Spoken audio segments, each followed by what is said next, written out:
Hi YouTube, it's me again, Shaw. So today I'm going to be doing the Fallen review.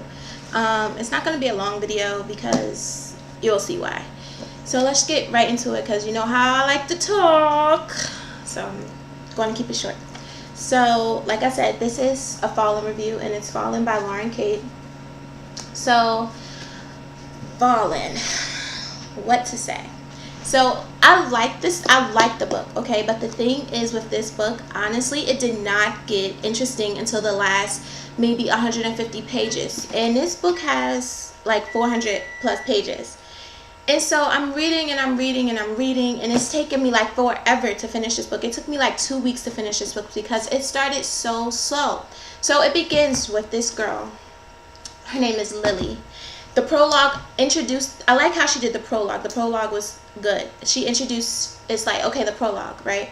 It starts off with this mysterious guy and this mysterious girl, and it's back in maybe the 1800s, late 1800s, and they're talking or whatever, and she's upset that he's ignoring her, and she doesn't know why, and he finally just couldn't take her being upset anymore, and he went to her and hugged her and kissed her, and then she just vanished. So that's how it starts off, the prologue. That's how the prologue starts off. And then right after that, it starts talking about this young girl named Lily, and she's about, what grade is she in? I think she may be a junior in high school. And ever since she was younger, she always saw these shadows. These shadows always followed her around, and so her parents started taking her to like doctors, psychiatrists, all of the above, and they just said that she'll grow out of it, or she's okay, I guess. So, and then after a while she started to ignore it and not tell anybody about it. But then one night she was with this guy that she really liked, she had a crush on, she was with him, and then they were in this really bad car accident, and she blacked out. She can't remember anything that happened, and they kind of blame her for it because she was in the car, but like I said, she didn't remember anything that happened. So they didn't send her to jail or anything like that.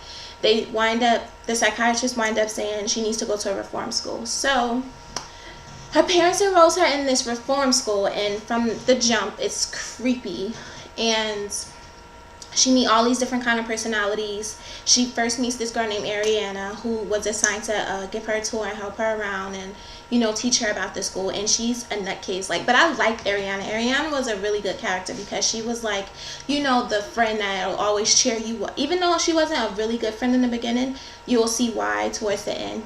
So she was just really fun. She was like this ball of rebellion. She was just so rebellious, and like, she was just fun. She was like a person that you would want to keep around, even though she kind of acts shady in some parts of the book. And so yeah, so she gets there, she meets this girl named Ariane. But then as soon as she gets there, she sees this guy that she just feels so drawn to. His name is Daniel. And she just does not know why she feels like she knows him. That's what she kept saying, like, I know him from somewhere. I know him from somewhere. She just feels this crazy pull towards him.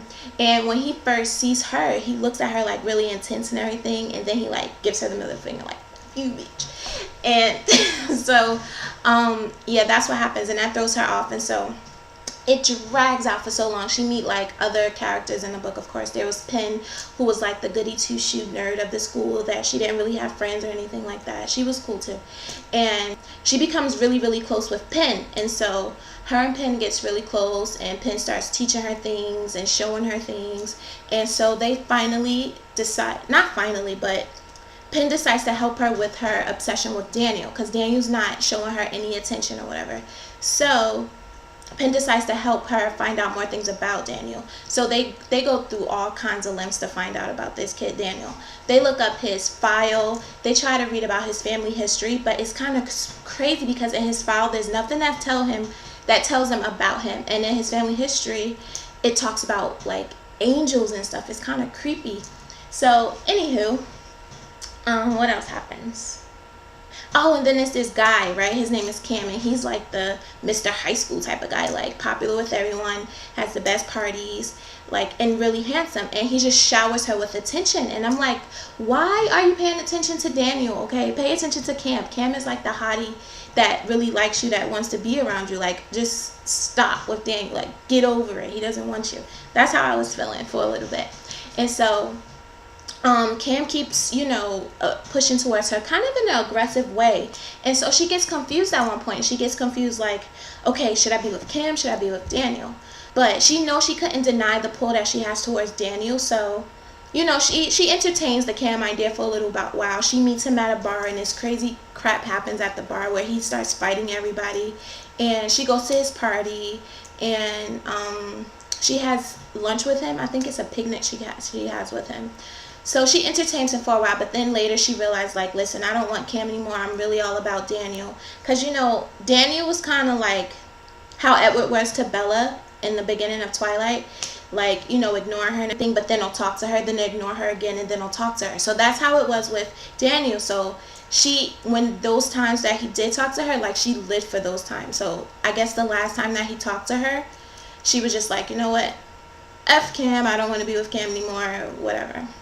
And so she finally leaves Cam alone. And then that's when the stuff starts to happen. And so at the end, when I told you it gets really good, like the last 150 pages, so she finally figures out what he is. And it's not just him that's the angel. Comes to find out, which is a big spoiler, guys. If you guys do not want to know what this whole book is about, don't watch anymore. Just click. Go bye-bye. So this is what happens. So at the end, right, she finally finds out that Daniel isn't just this weird mysterious boy that she thinks she knew. No, this guy is a fallen angel, and so is Ariane. And Gabrielle is another character in the book that they don't really talk much about, but she's supposed to be like this beautiful blonde that Daniel, she like dang, I lost my thought. Lily thought that Daniel and Gabby were together, but they really weren't. So yeah, so at the end we find out that Ariane, Daniel, Gabby are all the good angels. A couple more, I think, and then Cam, Roland, and I forget who else was. Roland's just the guy that was like cool with everybody. He could sneak anything and everything into the reform school. He wasn't a character either. So yeah, and so these two sides at the end, they come to a battle, and Pin dies. They're just fighting, and Lily can't see anything that's going on. She's like away or whatever, and there's a lot of stuff, but I can't go into every single detail, so I'm like trying to wrap it up. So yeah, Lily doesn't see the actual war, but she knows that the war is going on. And the crazy thing is, the war is about Lily. Why I keep saying Lily? Her name is Luce. Oh my gosh, I'm so sorry. Her name is Luce, guys. Lily is about the other book that I'm reading now, and that's why I kept saying Lily. So anyway, yeah. So the war is all about Luce, the good angels and the bad angels. They're like fighting because of this girl, because they don't really tell you why they're fighting over her. That's what I hated. But I do have the second one, so I'm going to read it. So they don't really tell you why it's such a big thing that Daniel and Luce are together. But I can't wait to read Torment to tell you guys what else is happening. So to cut it off now, let you guys know what happened. So they leave off at this big war, and Luce is carried away with some teacher that's on the good angel side, and Daniel is away from her. He's off fighting the war, and Luce is gone. Like she's just gone from the school. Like she's not in the school anymore. Pin dies. She doesn't know what the heck is going on. It's just so crazy how it leaves off on such a big cliffhanger. So yeah, guys, that's it for Fallen. That's my review on it. And if I could rate it, I would give it a B, like a B minus, because like I said, it only got good like the last couple 150 pages, but it still was really, really good. Like the last 150 pages, I could not put it down. I think I finished it in one night. So yeah, if I could change anything, I just would change the fact that it dragged out for so long. You know what I mean? But definitely read it. I wouldn't say don't buy it. Definitely buy it. It was a good read. So I hope you guys enjoyed my little review. I know it was like so long as usual. So yeah, thanks for watching. And if you like, press the like button, subscribe, yada yada yada yada yada yada. I don't know what the hell I'm talking about. My throat kind of hurts. I was talking so fast. So yeah, guys, thanks so much. Mwah.